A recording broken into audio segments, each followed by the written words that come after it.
Fala galera que curte basquete, está no ar mais um The Playoffs Entrevista, hoje trazendo aqui uma super convidada, vamos falar com ninguém menos do que Ellen Luz, ela que fez uma grande carreira no basquete como jogadora e hoje também é comentarista de basquete dos canais ESPN, então vamos falar de tudo isso aqui, tanto da carreira dela, quanto também do momento atual do basquete no Brasil, no mundo, então mais um debate aqui, um bate-papo na verdade, que a gente traz com uma personalidade do esporte no canal do The Playoffs no YouTube. Antes de apresentar a Ellen, né, não se esqueça já de se inscrever no canal se ainda não for inscrito, ativa o sininho também para receber notificações de novos vídeos. Deixa aqui nos comentários quem mais você quer que o The Playoffs entreviste, se a gente deveria ter perguntado outra coisa aqui para Ellen que faltou, manda nos comentários e deixa o like também, que é muito importante. Já começou a assistir o vídeo, já deixa o like e depois, lá no final, você vai comprovar que valeu a pena curtir o vídeo. Então, antes de falar com a Ellen, solta a vinheta.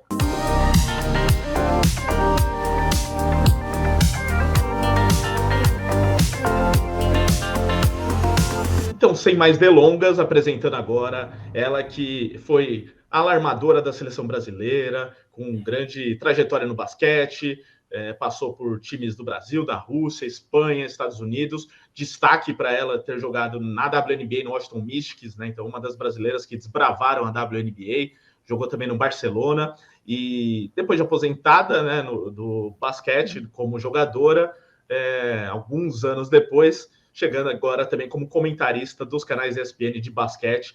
Então, Ellen Luz, muito prazer tê-la aqui no The Playoffs Entrevista.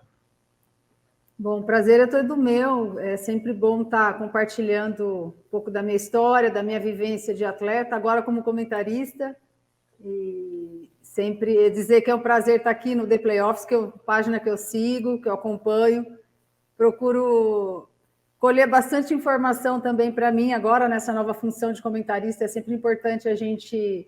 Eu, particularmente, gosto de acessar sites sérios, né, comprometidos, que transmitem confiança, e o de vocês, com certeza, está na minha lista aqui de preparação para os jogos, podem ter certeza.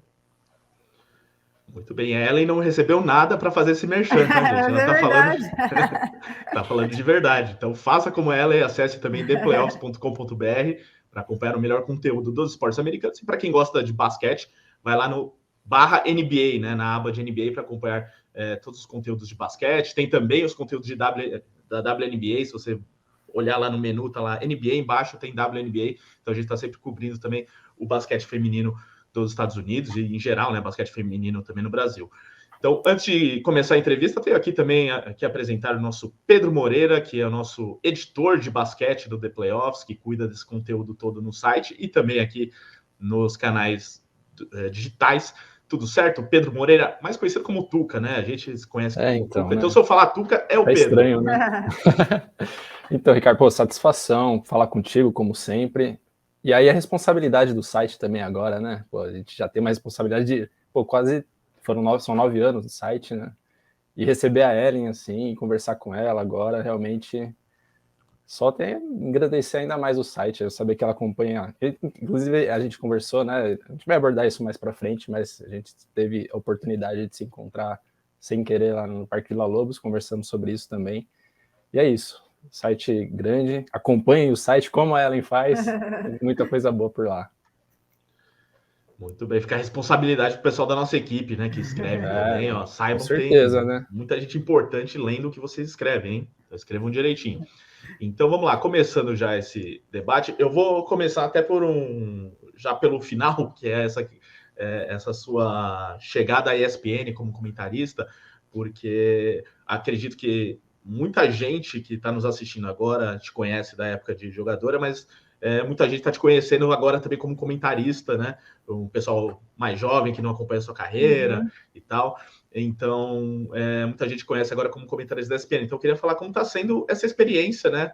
Comentando basquete na ESPN, não só NBA, mas outras ligas também que a ESPN detém os direitos. Como que você chegou a essa nova função? Como que foi o desafio no começo? Então, começa falando disso para a gente. Na verdade, começou logo que eu parei de jogar, em 2011, quando eu encerrei minha carreira em Americana. eu recebi uma proposta do Sport TV para fazer a liga que ia acontecer naquele mesmo ano, né? Porque começava ali quase na metade do ano, acho que agosto, setembro, e trabalhei no Sport TV. Foi a minha primeira oportunidade, assim, fui sem saber nada, sem experiência nenhuma. Trabalhei com o Rob Porto, que foi assim espetacular. Toda a equipe do Sport TV foi incrível comigo, então foi a minha primeira experiência. E aí eu tomei muito gosto. Eu gostei da forma de eu passar o meu conhecimento do jogo, né? Só que do lado de fora. Talvez pela minha posição dentro de quadra, na função de armadora, isso me ajudou a ter um certo entendimento do jogo e transmitir também, porque não é tão simples como parece. Então, quando a gente está no sofá de casa, a gente dá os nossos pitacos, as nossas opiniões, e quando você está, né, ali na televisão, tem algumas não regras, mas orientações para você ser mais sucinta, a forma de falar, o tom de voz. Então, tudo isso eu fui aprendendo meio que na minha experiência ali, né, de comentarista, que era uma função super nova para mim, e dali eu passei por alguns canais também. Trabalhei na Gazeta, não sei se vocês lembram, com a LBF, sempre a LBF. Fui na Band, na Olimpíada 2016, que aí sim eu fiz basquete feminino e basquete masculino também, que foi muito, muito, muito bacana. No Sport TV foi só o basquete feminino. E depois eu fui para a ESPN também em 2019, só que era LBF, não tinha NBA nem basquete masculino. E na Cultura, com a LBF também, e veio a proposta da ESPN para essa temporada, né? No caso, o ano passado, para fazer NBA, e eles me falaram, a gente vai, né, fazer NBA também, se surgir outra oportunidade para você ali dentro do que a grade, né, ia ofertar para os assinantes, e calhou de fazer agora a AmeriCup, de fazer o NBB, porque até então a ESPN não estava transmitindo os jogos, aí eles renovaram novamente, tanto é que o Sport TV entrou esse ano também, e aí eu fui aumentando a demanda, o trabalho, e assim, eu já tinha trabalhado na ESPN, e o que eu sempre falo aqui em casa, né, no nosso tempo, quando a gente jogava, nós éramos amigos, né, tinha amizade com os jornalistas, então Cledi era um, e a gente sentava para, né, depois do jogo, antes do jogo, tomar um café. Então, muitos jornalistas, André Kfouri, na época, também entrevistava muito. Você meio que, né, tinha um certo relacionamento, assim, era muito amistoso, de muito respeito. O próprio Trajano, o Juca Kfouri, que na época trabalhavam na ESPN. Então, sabe quando você vai para um canal, né, de esportes, meio que já um pouco conhecendo a casa, por conta desse contato, né, que no nosso tempo era muito, eu não sei como é agora, né, o atleta com o jornalista, mas no nosso tempo tinha muita proximidade, mesmo com o Rob Porto no Sport TV também. Então, assim, me senti super acolhida. O Pedro até me perguntou, como é trabalhar com a Ari, né? Como que foi a sua chegada lá? Uhum. Eu falo, gente, foi assim espetacular, todos, sem exceção, sabe, o Ari, na época o Rômulo estava lá também, o Bugarelli, a própria Lana, o Guilherme Giovannoni, nossa, generoso assim, vocês não têm ideia. Então, fui de uma maneira assim que até o Guilherme foi um que me deu muita força para ir, porque ele falou, Ellen, fica esperta que eu acho que o pessoal da ESPN vai te chamar para fazer NBA. Eu falei, eu não sei, eu acho que não, né? Não sei se vai acontecer ou não. Eu confesso que eu fiquei um pouco receosa, porque NBA ela tem um alcance assim que eu nunca vi, né? Todo mundo está ali acompanhando, está opinando, e tem o seu pensamento, e tem a sua visão. Então, queira ou não, você vai ser mais vista, as pessoas vão te cobrar mais. E eu não sabia assim a que ponto ia chegar isso. Confesso que eu fiquei com um pouco de medo no começo, porque é uma responsabilidade, né? Não é tão simples você ir para o maior canal de esportes, e principalmente a NBA, no caso a ESPN. Mas eu falei, não, eu vou, é uma coisa que eu gosto de fazer, e estou me adaptando ainda, eu acho que eu consegui esse primeiro ano aí, né, entender como funciona, porque é muito time, é muito atleta, Mas A aos gente bem poucos... sabe, né? Nossa, olha, parabéns para vocês. Mas aos poucos eu fui ali ganhando confiança também, então foi muito bacana. Eu estou super feliz na casa e pretendo ficar aí por um bom tempo. Acho que era até isso que eu queria perguntar para você um pouco mais, Ellen, porque você tem esse histórico de comentário bem antigo, né? Mas mais focado, talvez, em áreas que você dominava mais, talvez, né? Basquete feminino. E acho que a NBA apesar de ser basquete, parece um esporte um pouco à parte, por tudo isso que você falou. Além do jogo ser um pouco diferente, né? Tem essa enxurrada de informações e tem muita gente, não só nos Estados Unidos, lógico, mas eu acho que no Brasil também tem muita gente que cobre, né? Então, até informalmente, principalmente no Twitter, assim, muitas páginas que cobrem, e eles ficam em cima com muita notícia o tempo todo. Eu queria saber, acho que exatamente disso, sobre você, como que foi migrar para esse mundo mesmo da NBA e qual que é o papel do pessoal que já está lá há muito tempo, né? Então, você citou o Giovannone, que não está há tanto tempo, mas assim, ele tem já uma experiência, parece que ele começou há muito tempo a comentar, né? Apesar de ser bem novo na profissão, mas tem o Agra, que está há muito tempo, o próprio Zé Boquinha, que está há muito tempo, e todos os narradores que você citou. Queria entender melhor, assim, como foi essa transição para a NBA, e até na notícia da sua contratação pela ESPN tem uma aspa sua que é falando isso, né? Do friozinho na barriga, de mergulhar nesse mundo novo que era a NBA para você. Eu queria saber como é a preparação para você nos jogos e como foi essa transição para esse novo campeonato, né, de fato. Olha, foi assim, eu sou uma pessoa que quando eu tomo uma decisão para fazer um negócio, eu vou fazer bem feito ou não vou fazer. Posso errar, né, porque ninguém é perfeito. Eu errei muito quando eu falo, gente, eu falei aquilo e não era. Enfim, serviu de aprendizado. O próprio Agra, ele me ajudou demais, né, nesse aspecto, me dando dicas de os sites que eu poderia entrar para estudar. O Guilherme, como você falou, parece que ele está há anos já, né? Como domina, tem esse conhecimento, realmente aprendo muito com o Guilherme, o próprio Zé, e foi muito assim. Eu falei, eu tinha um conhecimento da NBA, claro, mas como uma torcedora, uma fã que está ali acompanhando. Não tenho nenhum time, né? No meu tempo, eu torcia para o Chicago Bulls por conta do Michael Jordan, que eu admirava. Mas não tenho meu time é o Boston, Portland, não tenho. Eu acho todos incríveis aí, fiquei feliz com a vitória do Denver. Então, quando eu fui para esse mundo da NBA, eu fui correr atrás de informação. Eu falei, eu preciso, né? Então, assim, meu marido me ajuda muito também, porque é técnico de basquete. Então, eu tenho alguns sites, na verdade, assim, vocês que eu citei, e é verdade mesmo, eu sempre entro lá para dar uma olhada nas notícias que vocês estão colocando ou não. As minhas fontes, né, de informação praticamente todo estrangeiro, principalmente Espanha, que eles falam muito também, por conta do meu marido ser espanhol, então eu tenho até mais facilidade para encontrar esse tipo de informação.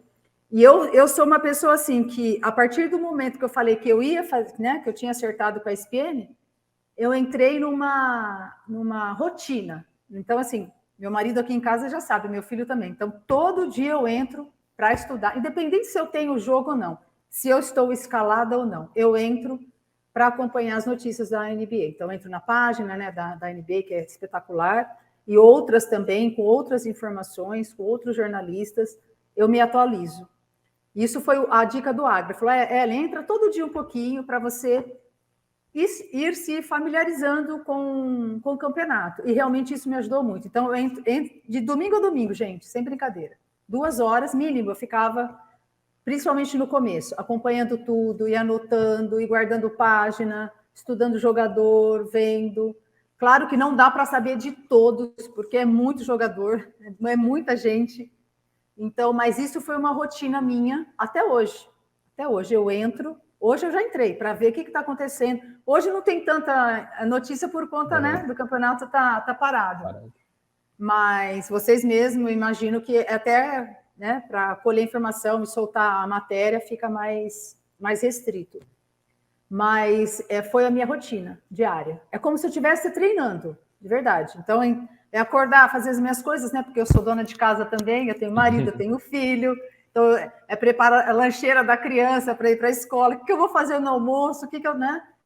Então, eu sempre me organizei, acho que isso me ajuda, porque eu sou uma pessoa muito organizada, e com o meu tempo, eu consigo administrar o meu tempo para a NBA, para o meu trabalho. Eu acho que isso me ajudou bastante. Claro que eu preciso ainda ter mais... é a minha primeira vez, né, comentando NBA, então ter mais... não mais confiança, mas mais informação com isso, eu acho que isso é o tempo, porque hoje eu estou muito mais à vontade para falar, até para, nossa, aquele jogador foi para cá, aqui em casa acho que era café da manhã, almoço e janta NBA. Meu marido, nossa, Ellie, não dá, que você só fala do Jordan, do LeBron, ou do Anthony Davis, ou do Nuggets, né, que era uma equipe que eu gostei muito de ver como eles jogaram e como eles ganharam, do Jokic. Mas a gente sempre trocando informação, então minha rotina diária foi essa. Uma dúvida até, você já tem essa experiência, na verdade, comentando basquete antes da NBA, né? Basquete feminino, basquete brasileiro, mas muitas vezes quando você comentava, né, o basquete feminino, o basquete brasileiro, você acaba comentando de pessoas, às vezes, que você conhece, que está próximo, lá no começo, pessoas que você tinha jogado. Comentar NBA, que você é totalmente isento, assim, por não torcer para ninguém, por não conhecer pessoalmente os jogadores, não ter essa ligação, te deixa mais confortável até para fazer as análises. Quando você comenta jogos de pessoas que você conhece, que pessoas que você gosta, às vezes técnicos, né, que você gosta aqui do Brasil, tem alguma coisa assim de te limitar entre aspas, né? Mas tomar um cuidado com os comentários, que na NBA você não precisa, pode falar tudo e sabe que não vai ter muito problema. Mas sabe que assim, Ricardo, eu não sei se vocês me acompanharam ou não, assim, eu tenho respeito pelo profissional. Isso, porque eu já fui atleta e eu sei o quanto é difícil você ir para a quadra, treinar, independente do salário, tá? Eu não estou comparando a NBA com o basquete feminino ou basquete, né, FIBA, eu tenho respeito. Então, se eu tiver que fazer um comentário, ele jamais vai ser para ofender. Eu acho que eu aprendi uma coisa com o Neto, lá da Band, né? O Neto, vocês sabem, apresentador. Ele falou assim, na época da Olimpíada, ele me deu essa dica e é muito verdade mesmo. Falou, Ellen, comentarista, ele comenta o que ele está vendo naquele momento. Então, a minha visão é para aquele momento do jogo. Se eu vejo que aquela jogadora ou aquele jogador poderia ter feito algo o que mostrou naquele lance para mim, eu vou comentar daquilo, entendeu? Então, jamais é para menosprezar o jogador, jamais é para ofender ou tirar o mérito dele ou o trabalho dele, porque eu sei que todo mundo que entra em quadra entra para fazer o melhor. Um dia você está bem, outro dia você não está. Eu já fui atleta e sei como é. Então, acho que nesse aspecto eu consigo levar, né, o meu comentário para esse lado. O que o jogador está fazendo? Porque ele pode ser o meu amigo, ela pode ser a minha amiga, ou ele não precisa ser o meu amigo nem a minha amiga, mas se ele está fazendo um bom jogo e eu estou percebendo aquilo que ele está fazendo, porque mesmo ele não sendo meu amigo, lá os jogadores da NBA, o atleta que foi atleta, ele sabe o que o jogador sente naquele momento. A gente consegue perceber. Então, quem jogou tem essa... Às vezes eu vejo, no começo eu acompanhava muito o Giovannone, né? Eu quero ver, né, como é essa coisa da NBA. E às vezes eu falava uma coisa, o Giovannone falava. E às vezes eu estava pensando um negócio e o Giovannone comentava, porque a gente foi atleta, então a gente sente aquilo que o jogador está executando em quadra. Agora, se eu achar que o técnico poderia ter perdido tempo, eu acho que eu vou falar. Se eu sentir naquela hora, olha, era bom parar o jogo agora, olha, que bom que parou o jogo, porque ou não parou, entendeu? Mas sempre com respeito. Eu acho que eu nunca... E tanto é, assim, eu fiz muito NBB também, né, antes de chegar na ESPN. Sempre os técnicos vinham falar comigo quando eu estava ali na quadra, fazendo o jogo em loco, os diretores, o próprio Lula, o pessoal do César Franca, o Elinho, o Demétrios, o Léo Figueiró. Nossa, Ellen, parabéns pelo seu trabalho, legal que você... do jeito que você está comentando, entendeu? Então, assim, eu tenho muito cuidado, sabe? Eu acho que o respeito acima de tudo, porque eu entendo que o atleta, o próprio técnico, ele não tem essa não entra para dar o seu pior, ao contrário. E às vezes vai sair bem, às vezes vai sair mal. A própria arbitragem também, né? Que às vezes tem comentaristas que gostam de forcar. Eu sou uma que eu não gosto de falar da arbitragem, porque eu acho que a arbitragem é uma pressão tão grande ali também. Só teve um jogo aí da American Cup que não deu, a gente não aguentou. Vocês acompanharam o jogo da Argentina-Brasil? Vocês acompanharam? Aquele jogo foi um jogo assim, sabe, atípico, né? Aí a gente até acabou brincando lá, o Matheus comigo, e a gente, né, não fala da arbitragem, mas ali estava realmente, mas enfim, coisas assim, sabe? Não tão ficar pegando no pé do árbitro, do atleta, isso aí eu não vou fazer, eu não consigo trabalhar dessa maneira. Eu tinha até uma pergunta, quer dizer, não tinha, né? Mas você falando agora, eu lembrei da própria American Cup, acho que foi a competição mais recente, né, que teve no Brasil, e você comentou a maioria dos jogos, né? O Brasil, inclusive, invicto, né? Foi campeão depois de 11 anos, né? E foi legal, assim, acompanhar. Eu queria perguntar sobre isso, porque você é foi uma atleta que tem uma história de muitos anos, né? De décadas com a seleção, na verdade. E você comentou muitos jogos e teve a final com os Estados Unidos, que a gente sabe como os Estados Unidos é sempre diferente, né? Mesmo sendo as universitárias, enfim, o Brasil ganhou 2 vezes.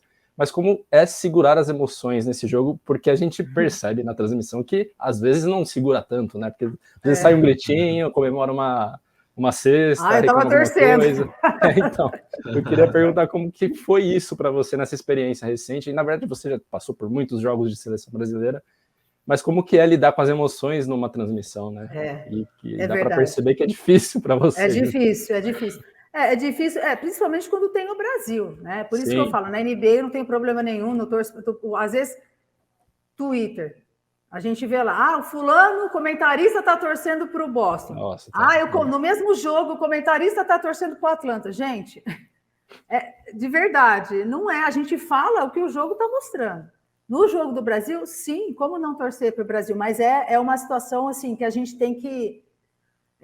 nós temos que... Por isso que eu falo, o que eu sigo, a minha linha de trabalho é essa. É eu comentar o que o jogo está me mostrando. Se aquele momento, no caso o Brasil, ele está melhor, eu vou falar do Brasil. Se os Estados Unidos está melhor, eu preciso falar daquele momento que o jogo me passa. Mas eu confesso que com o Brasil é diferente, porque no fim das contas você torce, né, o seu país. Mas independente disso, eu não vou deixar de falar do que a outra equipe está fazendo, né? Ou até mesmo os erros do Brasil ali que pode. Eu bati muito na tecla nos 2 primeiros jogos, que mesmo com a vitória, porque eu acho que a gente tem que ver as nossas debilidades ali, o que não está funcionando para melhorar. O Brasil errou demais. Eu falei, gente, o Brasil está errando muito. Foi bom ganhar, é sempre bom iniciar o jogo, né, o campeonato importante, que é curto, intenso, com a vitória, sim. Mas precisa diminuir o número de erros, precisa, sabe, organizar um pouco mais o jogo. Então, não é só o elogio, não é só a torcida. Claro que eu quero que ganhe, mas eu consigo também observar e deixar um pouquinho a emoção de lado, nesse caso, e estar atenta aos detalhes, porque eu sei que ganhou contra Cuba ou ganhou contra a Venezuela, mas e depois lá os Estados Unidos? E depois a Argentina, que vai dar trabalho? Tanto é que deu. Então, assim, é ter esse olhar também um pouco mais crítico, no sentido crítico de achar que o time ali pode melhorar. Mas não é fácil, viu, Pedro? Controlar a emoção, principalmente quando tem o Brasil. Ou quando tem um irmão em quadra, que já aconteceu também. Na Olimpíada eu estava na Band fazer o jogo do Brasil contra a Espanha, que a gente até ganhou esse jogo, né, no Rio, né, 2016. Aí é mais complicado, quando tem familiar aí é muito mais complicado, aí é difícil. Não, e você tem uma família toda no basquete aí também, né? Então são muitas possibilidades que você já deve ter tido, né, de torcer também pela família, e eles torcerem por você, né, também, principalmente. Mas, aproveitando o gancho, vou até inverter um pouco a ordem do que a gente tinha separado, mas como já falou do basquete feminino, desse título recente na American Cup, queria que você comentasse um pouco de quanto esse título pode ter sido importante para o rumo aí do basquete feminino no Brasil. Agora vai ter pré-olímpico, que a seleção conseguiu a vaga no pré-olímpico mundial, né, por conta da participação na American Cup, mas há um bom tempo que a gente esperava uma conquista assim no basquete feminino, que desse uma moral até para o trabalho que vem sendo feito aqui. Eu queria que você comentasse sobre esse momento, quanto que esse título pode ser importante pensando no futuro do basquete feminino do Brasil, e como que você vê esse trabalho que vem sendo feito na seleção brasileira. Eu acho que o Neto ele já mostrou o valor que ele tem ali como técnico, junto com o Diego, a comissão técnica, mudou a cara do basquete feminino no sentido de Está sempre batendo ali na tecla, né? Acho que a última participação do Brasil em Olimpíada foi em 2016, no Rio de Janeiro, depois não conseguiu a classificação, mesmo com o Neto, né, que perdeu para Porto Rico naquele pré-olímpico, a gente, né, era só ganhar de Porto Rico, mas enfim, já foi. Não é fácil, né, o trabalho, porque o que eu vejo, gente, eu vejo o mundo inteiro, agora mesmo na Sub-19, todo mundo, né, crescendo na base, vindo muito forte, né, Japão, a gente vê ali a Itália que ganhou do Brasil hoje, o Brasil não conseguiu ainda ganhar nenhum jogo dentro da chave, então a gente vê que o basquete no mundo ele está crescendo, né? Então não só no adulto, mas eu falo a base. Agora, você ganhar o AmeriCup depois de 11 anos é super importante, porque mesmo sendo as americanas universitárias, que a gente, né, vocês já falaram, e é fato, mas eu acho que é importante você estar entre as melhores do mundo. Então, o Brasil já está entre as 16 melhores do mundo. Acho que isso é o mais importante. Você precisa estar lá, participando dos grandes campeonatos, dos pré-olímpicos, dos pré-mundiais, e isso, com certeza, deixa, no caso, a modalidade um pouco mais, com mais credibilidade no país. Então, quando você fica muito fora desses torneios, campeonatos mais importantes, é complicado, né, para as equipes que trabalham com o basquete aqui no Brasil conseguirem patrocínio, conseguirem parcerias por conta desse não destaque, né, internacional, que sempre foi uma marca muito positiva, né, da nossa modalidade. Eu falo que da década de 90 até 2006, que foi o Mundial aqui, né? O Mundial no Brasil, vocês acompanharam, o basquete feminino, mesmo na Olimpíada de Atenas, nós ficamos em 4º lugar. Você sabe o que é ficar em 4º em uma Olimpíada? Não é para qualquer um. Então, assim, a gente teve, né, esse espaço, né, essa distância, né, de 2006 até quando que o Brasil foi, né, teve uma conquista importante. Então, eu fico assim muito, muito sentida no sentido de não valorizarem mais a nossa modalidade, né? Ficaram achando que com esse título vai vir muita jogadora, vai vir muita menina interessada. E hoje eu trabalho com projeto social, trabalho aqui na minha cidade, onde eu moro, que é Louveira, e também em Jundiaí. E a gente atende entre meninos e meninas 500 crianças, né? Mais ou menos. E tem menina. Mas precisa ter trabalho, precisa levar a modalidade para que essas meninas possam ter a oportunidade, porque é difícil hoje em dia, né? Por conta de segurança, por conta de deslocamento, condição social, essa menina sair de casa e ir treinar e se apaixonar pela modalidade. Então, a gente, no nosso projeto, a gente consegue ofertar dentro das escolas, que a gente acredita que tem que ser no extracurricular, né? Não na educação física, porque a educação física, os professores eles têm outras demandas. Então, assim, eu acho que é sempre uma boa oportunidade você... Né? Por que eu cheguei até aí? Porque eu acho que é aí que a gente vai colher os frutos lá na frente. Porque eu não vejo outro caminho, né? De você ter muita criança fazendo. No meu tempo, você vai falar, Ellen, mas no seu tempo não tinha tanta menina. Realmente, não tinha. Mas tinha muita de qualidade. Então, assim, e de qualidade, que gostava de treinar, que era dedicada. Não que essas não sejam, né? Então... juntou tudo, sabe? Juntou em poucas meninas, mas as qualidades perfeitas para ter bons resultados, e foi o que aconteceu. Então, é bom ganhar? É bom. Tá entre as 16? É maravilhoso. Eu acho que agora é um passo mais, né? O Neto tem aí todos esses 7 meses para trabalhar, tem algumas meninas que eu acho que podem também chegar e agregar, que já fizeram parte, né? A Nani, a Stephanie Soares, que está se recuperando de lesão, e ajudar o Brasil a conquistar essa vaga, porque ir para uma Olimpíada é maravilhoso. Então, se vai ganhar medalha, é outra história, mas é bom estar lá, entendeu? Porque Brasil sendo representado pelo basquete feminino, e isso desperta interesse nas jogadoras, né, nas jovens que estão começando, nos clubes para se fortalecer, acho que é importante também. E eu acho que tem que ser valorizado, sim, porque a gente viu o próprio Canadá, estava desfalcado, sim, mas estava com a equipe que foi 4ª mundial. Então, a gente tem que reconhecer isso também. E sofreu para ganhar ali também da Argentina, né? Perdeu para as americanas universitárias. Então, assim, ganhou invicto o Brasil, foi muito bom.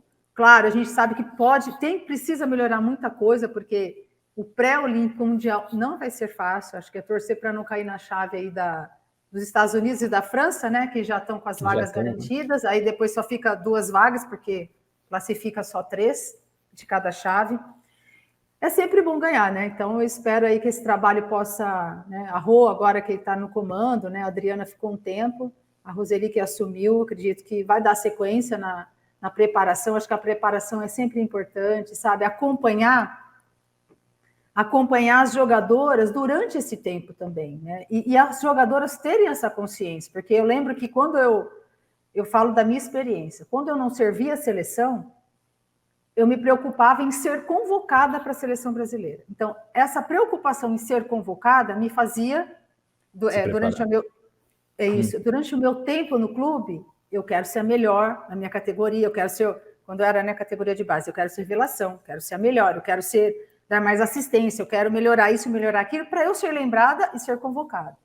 Então, eu acho que o atleta ele não pode ficar na zona de conforto e achar, já vou para a seleção, então eu não me cuido fisicamente, eu como o que eu quero, eu durmo a hora que eu quero e faço o que eu quero da minha vida. Não, você não pode fazer o que você quer. Você é atleta da seleção, você é atleta do seu clube. O seu instrumento de trabalho é o seu corpo. O que você tem que fazer? Você tem que dormir mais cedo, você tem que se recuperar, porque a seleção está aí. 7 meses, gente, vai passar voando. Daqui a pouco a gente vai estar aqui de novo batendo papo e vai estar falando do pré-olímpico olímpico, né? O pré-olímpico mundial, que vai acontecer em fevereiro. Uhum. Então, também tem que ter essa responsabilidade do atleta, sabe? Então, por mais que a CBB também deu a melhor estrutura, parte do atleta ser responsável pela sua convocação e pela sua condição para ter um bom desempenho no campeonato. Eu penso assim. Não, tá certo, Ellen. Você falou de ir à Olimpíada, ir à Mundial, enfim, em competições desse nível, que é tão bom e tal, mas é tão difícil chegar, né? Acho que as pessoas muitas vezes não têm essa ideia. E acho que, falando mais da torcida que não acompanha com tanta proximidade, só vê nos torneios grandes e tal, mas o quão difícil é chegar lá, né? E quão difícil é jogar os torneios também, porque os torneios são de tiro curto, você não pode começar mal, como você falou na América, você tem que mesmo jogando mal vencer, porque você não tem muito tempo para se recuperar no meio da competição. Então você fala das jogadoras que precisam cuidar do seu corpo, e eu entendo muito bem isso, porque realmente é isso, assim, você não tem espaço para errar, de fato, assim, né, dentro de uma competição. Então realmente é muito cirúrgico as coisas, né? Você não pode ter muito tempo para se recuperar nesses locais. Eu queria falar da seleção um pouco, e aí você falou uma coisa que você sempre falou, na verdade, que é o trabalho de base, coisa que a gente sabe como que para chegar num time adulto e ter uma seleção forte. Mas falando das jogadoras jovens da seleção adulta, né? E aí, particularmente da Camila, que foi MVP, né, da AmeriCup, e da própria Stephanie Soares, que são jogadoras bem jovens, né, de 22, 23 anos, que saíram uma está no college, né, outra acabou de sair do college, mas também de outras jogadoras jovens da seleção, como a própria Gabi, a Manu, que tem menos de 25 anos. Queria que você falasse um pouco dessas jogadoras mais jovens, principalmente da Camila e da Stephanie. Eu acho que você, da Stephanie, pode ter uma proximidade maior. Eu não sei se você conheceu a mãe dela, acho que jogou contra a mãe dela também. A Suzy. Exatamente. E acho que você deve ter visto ela nascer praticamente, né? Porque você estava, acho que americana, ela nasceu em Americana, você jogava contra então, Santo André dela, enfim, não sei. Eu não lembro, eu confesso que eu não lembro da Stephanie nem do irmão dela, né? O Tim Soares. Sim, tá na seleção. Na verdade, são também, 3 filhos. Eu não lembro, realmente não lembro da Susan, na verdade, Susan. Lembro, claro, a gente jogava contra. Eu gosto muito dessas 2 jogadoras, em especial a Camila, né? Que está em atividade. A Stephanie, por conta da cirurgia no joelho, ela não conseguiu representar o Brasil. Assim, eu vejo muito potencial na Camila, gente, muito. Eu acho que é uma jogadora que tão pouca idade e apresenta muita personalidade, fazer o que ela faz em quadra, e ela demonstrou isso na AmeriCup, assumindo protagonismo mesmo na seleção brasileira. Então, assim, é uma jogadora que eu penso que, sabe, que você tem como referência e a equipe trabalhar meio aqui em volta ali dela. Eu particularmente penso assim. Claro, você não vai fazer tudo para a Camila, não é nesse sentido. Mas você tem um tesouro ali na mão. Então, você tem que... Eu penso que o Neto... Eu conversei um pouquinho com o Neto, né, durante a semana da AmeriCup, e ele falou mesmo, Ellen, realmente ela é diferenciada, Ela é uma jogadora, assim, ela é muito inteligente, ela chegou meio... Ele falou, ela não está 100%, porque ela tinha, acho que estava uma lesão no tornozelo, no joelho, ele não entrou em detalhes comigo, mas ele falou, ela faz a diferença, entendeu? Então, assim, você ter uma jogadora dessa na mão, olha, o Brasil é aproveitar a Camila, porque ela disputa um campeonato intenso, que é o college, né? Tá com uma das melhores técnicas que a gente poderia falar, né? E reconhecer, que é a Dawn Stanley, que até jogou contra mim e quis a Camila no time dela, por algum motivo, deve ser, né? Então, eu boto muita fé na Camila. E na Stephanie também, porque são jovens, são altas, são ágeis, jogam nesse estilo americano, que é esse estilo mais de físico, né? Um estilo mais truncado, né? Esse jogo mais duro, que às vezes a gente sente falta aqui no Brasil. Eu acho que o que faz você melhor é você treinar com jogadoras melhores que você ou do mesmo nível. Quando você joga com um jogador abaixo de você, na questão de nível, você não cresce, você não evolui. Eu falo por experiência, quando eu fui para a WNBA, não dá, gente. Vocês não têm ideia do que é o treinamento lá. É uma competição, sabe aquela competição gostosa que você, nossa, terminou o treino, eu quero treinar de novo? Porque aquela adversária, né, companheira sua, que no caso é sua adversária ali, que uma está disputando o lugar, né, de uma maneira saudável, te faz melhor. Faz você... o seu arremesso, se você já é boa, no meu caso, de 3 pontos, eu arremessar mais vezes, com mais velocidade, com mais intensidade aquela bola de 3. Porque se eu não fizer, ela vai chegar para me defender. Então, eu vejo que, nesse aspecto, para a Camila e para a Stephanie, estar, né, disputando ali, a Stephanie, eu acho que ela está se recuperando, mas até o ano passado ela jogava também o college. Então, assim, ter essas jogadoras que estão ali, sabe, não deixa você na zoninha de conforto, porque o atleta ele não pode estar na zona de conforto, senão ele não cresce. Eu acho que é muito bom. E eu aposto muito na Camila. Se tem uma jogadora assim, quem você escolheria para mim é a Camila Soares. Acho que ela é a nossa referência. A Manu veio muito bem, jogadora também que já participou, né? Veio dessa escola americana. A gente viu como ela cresceu em momentos mais importantes ali da AmeriCup. Então, eu gosto bastante. Eu acho que são jogadoras aí que eu aposto, sabe? Que eu boto fé. E aí, é claro, o Neto, né? Ter esse entendimento, o que ele tem lá como estratégia, como preparação, mas eu sou bem confiante, sabe, nessas jogadoras, e acho que o Brasil pode sim.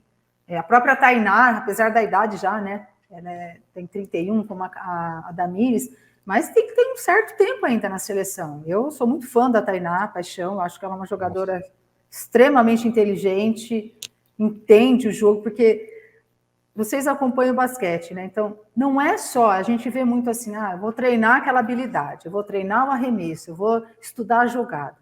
Se você não entende o jogo, você pode ser o jogador mais habilidoso da face da Terra. Você precisa entender o jogo de basquete. Que eu acho que isso é um desafio para o técnico. Eu tive isso, eu falo que eu tive muita sorte, né? Quando eu comecei a jogar, porque tinha a Heleninha como técnica, e ela me ensinava a entender o jogo. Não é só, Ellen, você tem que fazer habilidade, fundamento, arremesso de 3, não. Ela me disse, Ellen, é assim o jogo, tal, por que você faz isso, por que você faz aquilo? Então, isso também é parte do técnico, né? Não é só preparar um bom treinamento. Você tem que ajudar o seu atleta a entender o que o jogo pede. E eu vejo muito isso na Tainá, acho que ela é uma jogadora inteligente e pode ainda ajudar o Brasil aí numa sequência, né, de alguns anos. Mas eu sou bem esperançosa nesse aspecto com essas jovens jogadoras que vocês mencionaram, em especial a Camila. Sobre, né, já que a gente falou da Stephanie, que recentemente foi draftada, né, na NBA, na 4ª escolha, foi a primeira brasileira a chegar à WNBA como draftada, né? E só que está com um problema de lesão, por isso ainda não jogou lá no Dallas Wings. E curiosamente ela foi draftada pelo Washington Mystics. Eu estava torcendo para ela. Pena que teve essa troca aí, né? Porque, para quem não sabe, a Ellen jogou no Washington Mystics de 2001 a 2003. Isso. E teve lá também seus bons momentos. Queria que você contasse mais sobre essa experiência na época. Como foi jogar lá, no sentido de se você conseguiu jogar o seu melhor basquete, se você teve dificuldade no começo e tal, sua relação com as estrelas que tinham na época. E, curiosamente, também você pegou uma época em que o Michael Jordan, que você citou anteriormente, jogava lá no Washington Wizards, né? Você teve alguma relação ali de proximidade, de conhecê-lo, de conversar com ele? Como que era o dia a dia ali naquela época de Washington Mystics? Eu acho que a Stephanie não foi a primeira a ir draftada. Eu acho que a Damires foi também. Não na primeira ronda, pode ser que sim. E a Cynthia Tuiu, se eu não me engano, também passou pelo draft. Não sei, depois vocês me falem aí, mas eu acho que eu tenho quase certeza que aconteceu com a Cynthia Tuiu e com a Damires. Não sei se na primeira ronda, né, que fala, acho que mas elas também passaram pelo draft. Eu fui pelo training camp, né? O que aconteceu? Eu lembro que em 2000, ou melhor, em 98, eu jogava em Santo André. E não sei se vocês se lembram, que as americanas montaram um time, porque elas estavam divulgando a WNBA, a Janete já tinha jogado lá em 97, e elas vieram fazer um tour aqui no Brasil, em 98, contra algumas equipes no Brasil. Eu estava em Santo André com a Jane, aí elas jogaram com a gente, elas jogaram com o time das minhas irmãs, que estava no Paraná, e jogaram com a equipe do BCN, que era a Karina, a Claudinha, a Paula. E eu joguei muito bem esse jogo. Nossa, eu joguei super bem, eu, a Jane, o nosso time perdeu de pouquinho. E o técnico da Janete queria que eu fosse jogar lá com ela no Houston Comets. Na próxima, em 99, em 2000. Aí eu falei para o meu agente, né? Eu falei, olha, eu não vou, porque eu quero me preparar para a Olimpíada, eu quero uma medalha, que eu tinha acabado de ganhar, né? A Silvia tinha acabado de ganhar medalha de prata com a seleção, que eu tinha machucado o joelho, eu não fui em Atlanta. Aí eu falei, não, em 2000 eu quero uma medalha. Então, eu não vou sair para ir para a W e depois me apresentar na seleção no meio do caminho. Não quero isso. Eu quero ficar com a seleção desde o começo até o final, porque eu quero essa medalha. E graças a Deus, deu certo. E aí, nessa preparação aí, né, de jogar no Brasil, né, e depois pensar em WNBA, acabei jogando com a Vicky Bullet e a Muriel Page, aqui no Brasil, no Paraná Mangueira, com a Vicky também no Paraná, e depois a gente foi para o Rio lá para defender o Paraná Mangueira.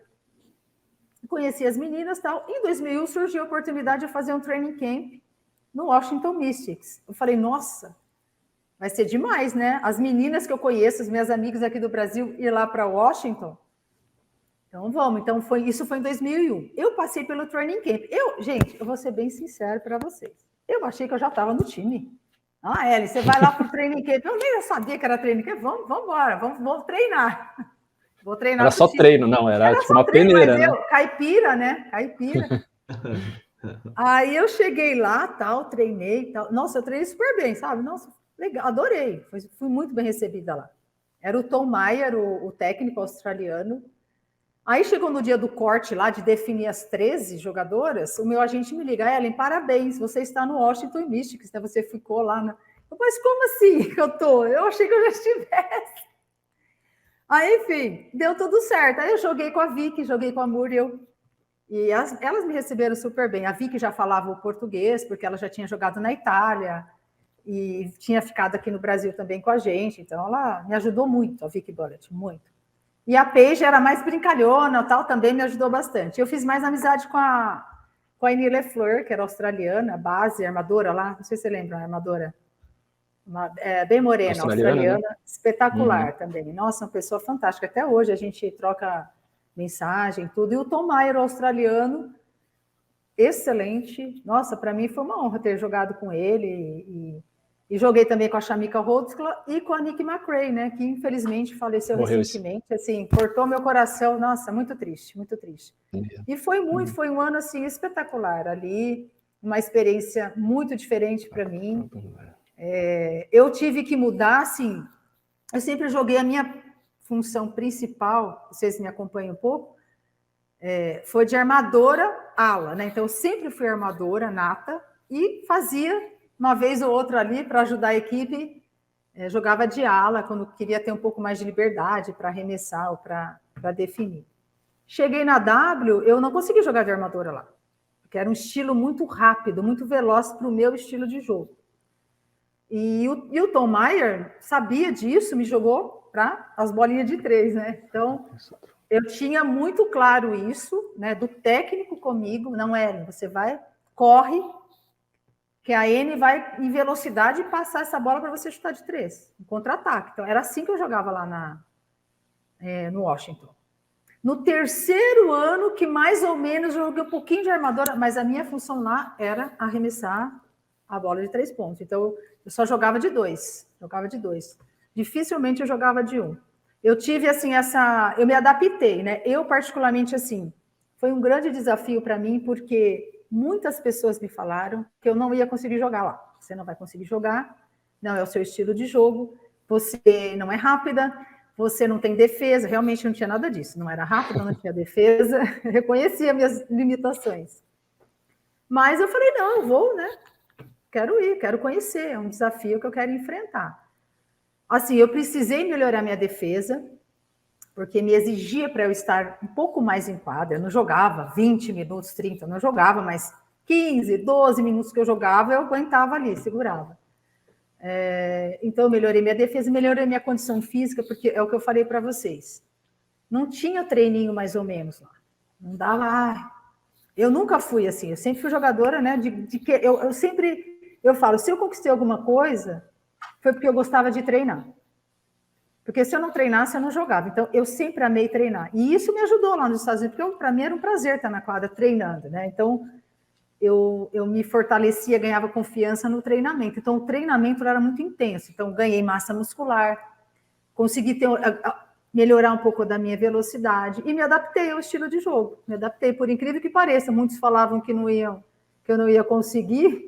Até minha mãe duvidou, falou, nossa, Ellie, será que você vai conseguir? Eu falei, vou, mãe, eu vou lá tentar, e deu certo. Foi uma experiência, assim, fantástica, mas que eu tive que me adaptar também àquele estilo de jogo que, no começo, foi um pouco diferente, mas que eu espero, né? Assim, olhando para trás, eu falo, nossa, que bom que eu fui e consegui contribuir da melhor maneira possível.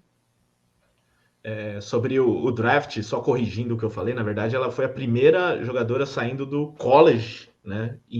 Brasileira saindo do college para o draft. Então faltou essa parte da informação, mas sim, então tá. Tanto a Cíntia quanto a Damiris foram draftadas também na primeira rodada, estava até confirmando. É? Ai, mas que as bom, duas foram de legal. primeira rodada. A Cíntia foi a quarta escolha também, assim como a Stephanie, só que lá em 2000, né?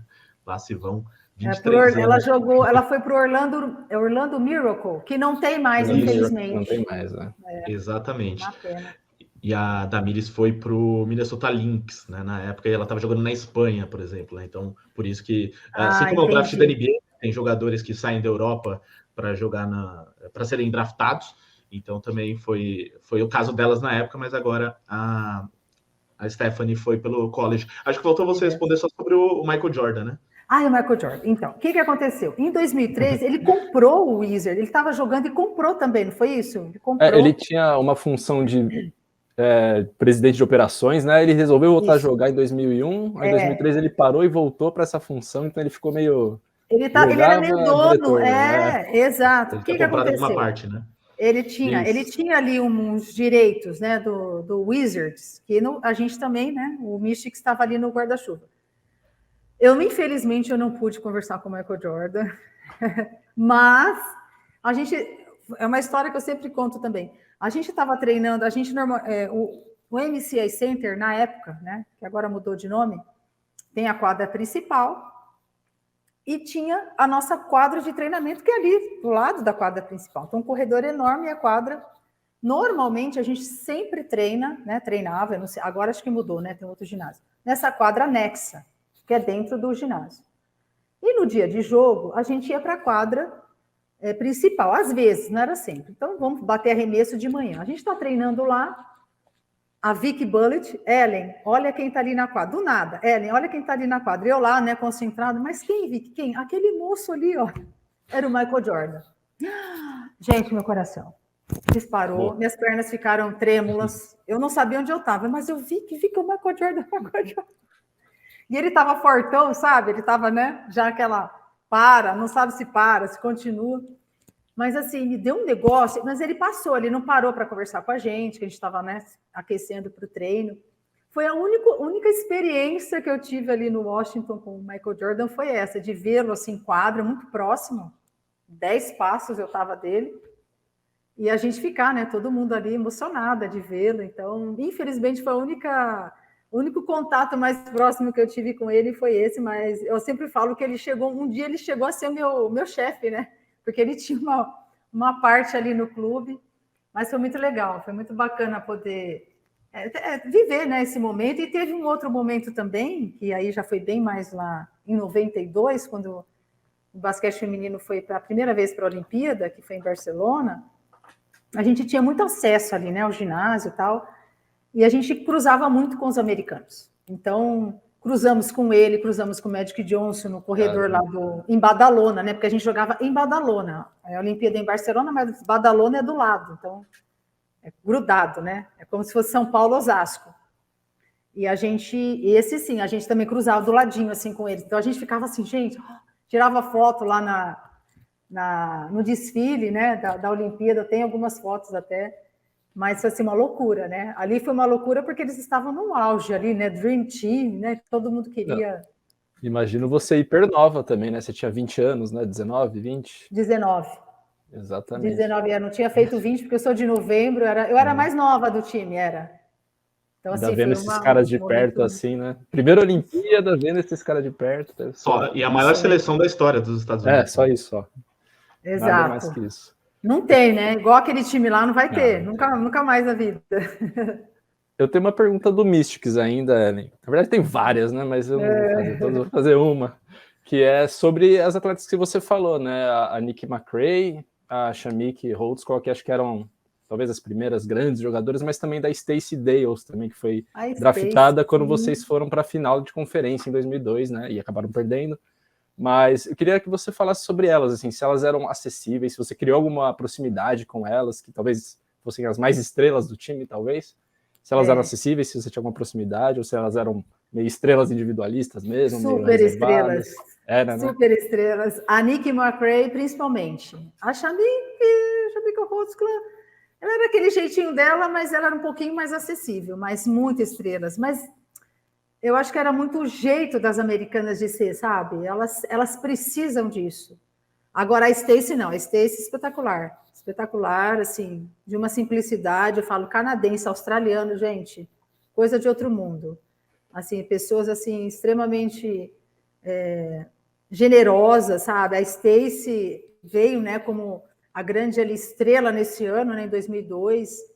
Então, ela era meio que competia ali, né, com a Shamik Holdsclaw, mas tinha assim, um pouco essa distância, sabe? Até a própria Vicky Bullitt, ela se sentia incomodada com esse tipo de estrelismo, né? Acho que a gente pode chamar.